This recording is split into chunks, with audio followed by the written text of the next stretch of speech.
Chapter 2. Shoshana Weber. Shosh 466. Hey, little bro, want to smile? J.W. Piano Man. Huh? Shosh. Alpha Rat took a header off his roof and almost killed himself. J.W. Piano Man. By almost, you mean... Shosh. Sorry, still alive, but supposedly messed up. Just got out of the hospital yesterday. J.W. Any chance Beta and Gamma Rats fell with him? Shosh. Nope. Solo performance. Don't get greedy. Smiling yet? J.W. Now who's being greedy? I exit messages and call Joel because I'm worried about him. I always worry about him. He's my younger brother, 14 minutes younger anyway. But if the thought of Chase Ambrose falling off his stupid roof onto his stupid head doesn't bring a smile to Joel's lips, then something is seriously wrong. Besides the usual, I mean. Hey, he answers. Even in that single syllable, I can pick up the discouraged tone in his voice. He's angry and homesick, and who can blame him? It's not like going away to boarding school was his first choice or even his 20th. Is Melton getting any better? I ask, almost afraid to hear the answer. That's Melton Prep and Musical Conservatory in New Britain, Connecticut. What can I tell you? It's exile. I don't argue with him. How can I? Joel's a talented musician who belongs in a place like Melton. But that doesn't change the fact that he'd still be at home starting 8th grade at OIC if it weren't for what happened. How are the other kids? Okay, he replies without much enthusiasm. All losers, just like me. I'm probably not going to get picked on, if that's what you mean. There are no pickers here, only pickies. That bugs me. You're not losers. You're there because you're winners. You have talent. There's a reason why I can't live in my own town, and it has nothing to do with playing the piano. It's Alpha Rat, and you know it. If he fell off a skyscraper instead of his own roof, I'd be on my way home right now. I have to let that pass, because it's the bitter truth. Chase Ambrose and his 2 disgusting friends hounded my poor brother out of town. The thought of it amazes me, even though I saw it happen. I still can't figure it out. Chase isn't Darth Vader or Voldemort. He doesn't have the Force or dark magical powers, and yet he, Aaron Hakeman, and Bear Bratsky made Joel's life so miserable that my parents had no choice but to find him a school in another town. We tried to fight it. My dad spent so much time in the principal's office that it would have made sense for him to leave a change of clothes there, but nothing could be done about the bullying. Most of the time, there was no way to prove who was doing it. A random foot tripping Joel up in a crowded hall, a shoulder rammed into his chest that sent him sprawling. Sorry, man, didn't see you. Dog poop pushed in through the vents of his locker, his clothes mysteriously disappearing from the changing room to be replaced by a rabbit suit. When a science project wound up smashed or a painting ruined in the art room, it was always Joel's. On the night of the talent show, when the fire alarm was pulled, it was during Joe's performance. It started just with Chase, Aaron, and Bear. Eventually, though, it spread. The other kids, well, they couldn't help but notice that every time someone was making a fuss or protesting, stuffed into a locker or mummified with toilet paper, it was my brother.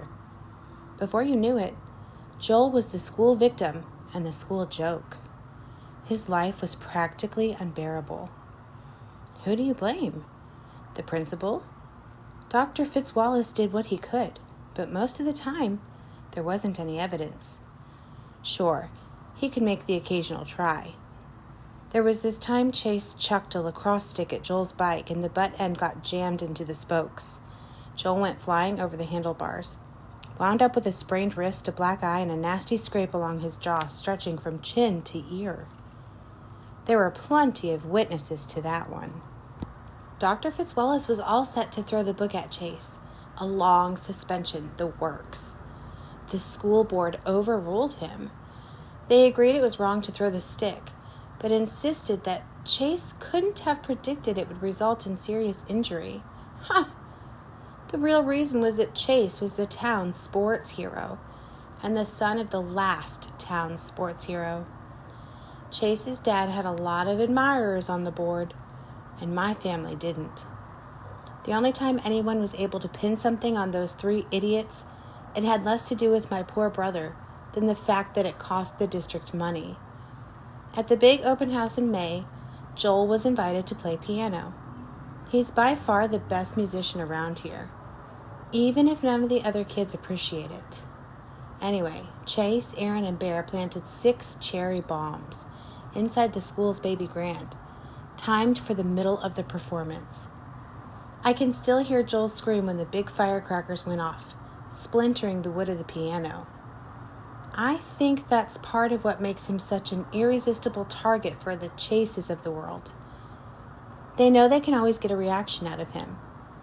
After that, Joel couldn't even walk down a hall without a bunch of football players making fun of how scared he was. We were all scared, but it's only Joel they remember. The irony is that the case against Chase and company had nothing to do with the attack on my brother. No, it was the damage to the piano that got the administration upset enough to bring in the police.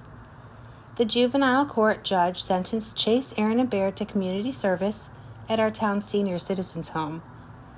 As if the elderly deserved that. You'd think Chase would leave Joel alone after that. It would have made sense. But sense has never been an alpha rat quality. So my parents found a new place for Joel, because as long as that bully was around, my brother would never be safe.